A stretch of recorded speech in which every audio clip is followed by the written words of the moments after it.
So hello everyone, आज हम करने वाले हैं most important MCQ from unit 1। Let us start. First question is electric potential at any point is, यहाँ पर हमें दिया है electric potential at any point that is v is equals to -5x + 3y under root 15z। Then find the magnitude of electric field is, हमने electric field की magnitude find करनी है। तो इसके लिए हमने क्या करना है, हमें पता है इलेक्ट्रिक पोटेंशियल जो है पोटेंशियल ग्रेड पर that is v is equals to -5x + 3y and plus under root 15z। हमने फाइंड करनी है magnitude of electric field. So electric field जो होती है वो नेगेटिव ऑफ पोटेंशियल होती है। So x is a -5i cap and plus 3j cap plus under root 15k cap. Okay, so right like this. Now minus ने सारे sign change कर दिए, तो यहाँ पर हमारे पास आ जाएगा 5i cap minus 3j cap minus under root 15k cap. Okay with this. Now हमने फाइंड करनी है ई की मैग्नीट्यूड। तो मैग्नीट्यूड फाइंड करने का फॉर्मूला होता है हमारे पास the coefficient of X that is 5 square plus minus of 3 square, then फिर plus minus of under root 15 square. Okay, then square is 25 plus 3 square is 9 plus under root से 2 cancel हो गए तो ये आ गया 15। बस जब इसको सॉल्व करेंगे तो ये आएगा हमारा 49 under root. So under root of 49 that is 7। So हमारा जो 7 है which is a D option is correct here. So D is a correct here. Next question is the angle between electric lines of force and equipotential surface is. So as we know जो electric lines of force होती हैं that are always perpendicular to the equipotential surface. So electric field line जो है वो हमेशा equipotential surface के perpendicular होती हैं। हमारा ऑप्शन आ जाएगा that is 90 degree which is C option. Clear. Next question is in certain region a uniform electric field exist along x axis.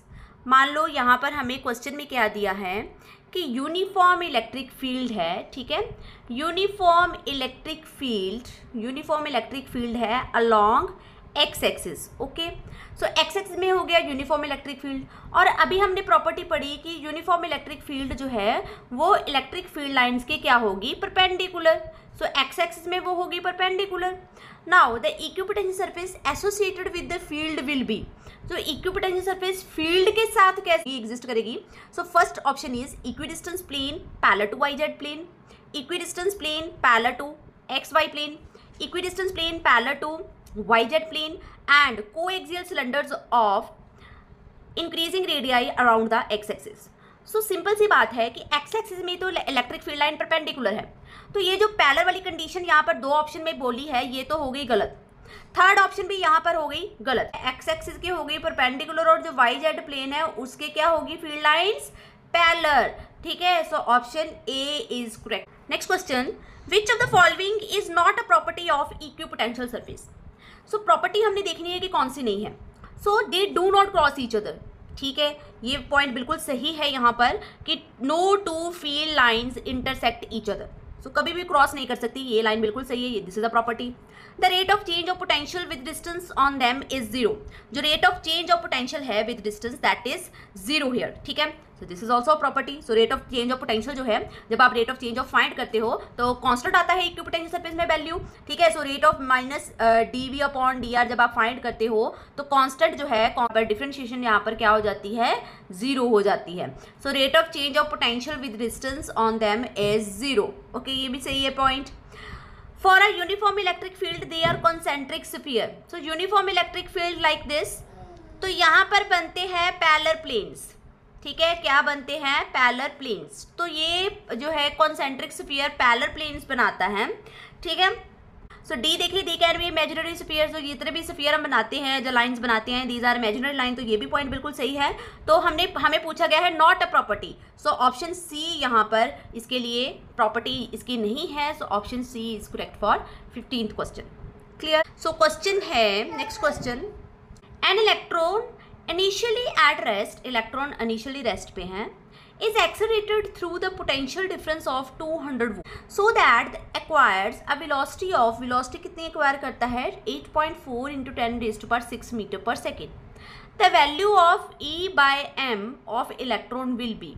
So value जो है E/m जो रेशो है वो हमने यहाँ पर फाइंड करनी है। ओके, सो पहले वो रेस्ट में था, जब वो एक्सेलरेट हुआ तो उसमें आ गई काइनेटिक एनर्जी। सो उसकी काइनेटिक एनर्जी किसकी काइनेटिक एनर्जी होगी हमारी EV, ठीक है, इलेक्ट्रॉन वोल्ट। दूसरी काइनेटिक एनर्जी हमारे पास यहाँ पर कितनी होगी जब वो एक्सेलरेट होगा, तो वो हो गई हाफ mv²। ओके, दोनों को हम कर देंगे इक्वेट।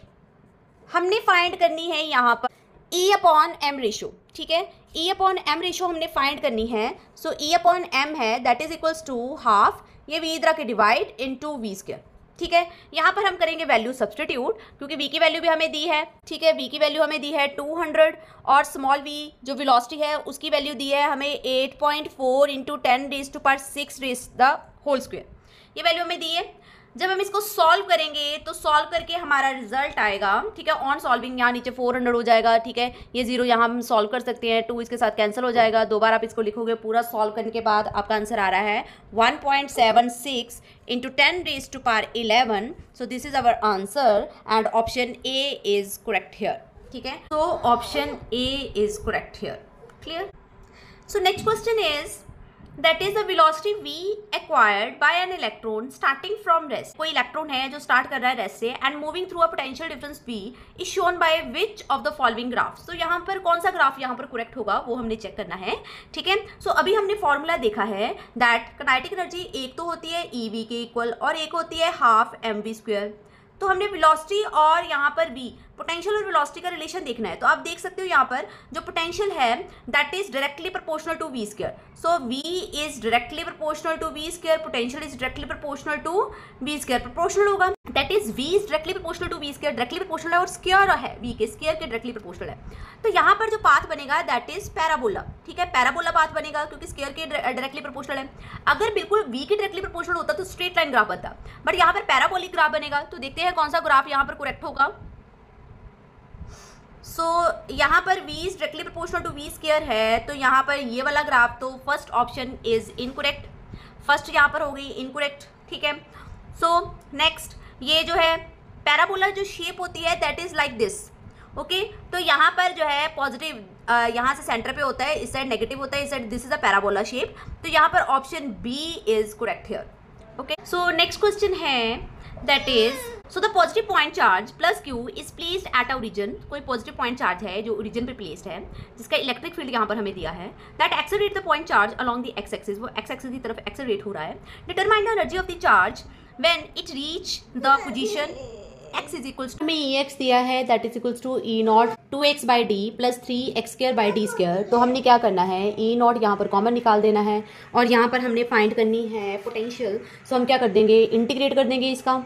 सो 2/d यहाँ पर कांस्टेंट होगा, इंटीग्रेट होगी with limit 0 to 2d, okay. तो यहाँ पर आ जाएगी x की इंटीग्रेशन प्लस यहाँ पर 3/d² कांस्टेंट होगा, ओके। और हम इंटीग्रेशन करेंगे x² की with limit 0 to 2d that is equals two into x², okay.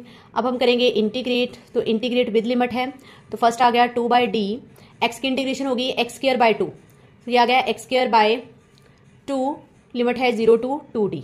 Similarly यहाँ पर आ जाएगा 3/d² कांस्टेंट है, तो x² की इंटीग्रेशन क्या हो जाएगी x³/3 और लिमिट है यहाँ पर 0 to 2d। अब हम करेंगे लिमिट को सब्सटीट्यूट। तो जब आप लिमिट सब्सटीट्यूट करोगे तो आपके पास रिजल्ट आ जाएगा E0, यहाँ पर आ जाएगा 2d का स्क्वायर करेंगे तो ये आ जाएगा 4d², ओके। तो यहाँ आ जाएगा 2 इंटू 4d²।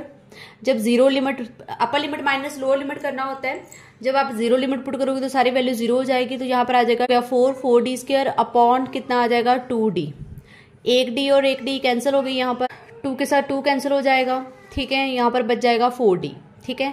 प्लस सिमिलरली हमने यहाँ पर करना है 3d² which is equals to x³ put करोगे 2d पुट करोगे तो ये आ जाएगा 8d³ upon 3, lower limit put करोगे तो 0 आ जाएगा, ठीक है। ये 3 के साथ 3 कैंसिल हो जाएंगे, एक d² कैंसिल हो जाएंगे। वैल्यू हमारी आ जाएगी that is v is equals to E0, यहाँ पर बचेगा हमारा 4d प्लस यहाँ पर बचेगा हमारा 8d, ठीक है। 4 और 8 कितना हो गया 12, तो यहाँ पर आ गया 12d E0, ओके। तो energy U that is equals to Q into V। So Q यहाँ इसको Q को मल्टीप्लाई कर दो, 12Q VDE0, ये वैल्यू आ जाएगी। सो ठीक है, so option C is correct here. Next question देखिए, नेक्स्ट क्वेश्चन में क्या है, 3 charges 1 mu coulomb, 2 mu coulomb, 3 mu coulomb are kept at a vertex of the equilateral triangle of side 1 meter. So 1 meter side ऐसे equilateral triangle में तीनों के तीनों 1 coulomb and 2 mu coulomb and 3 mu coulomb present है और side है 1 meter.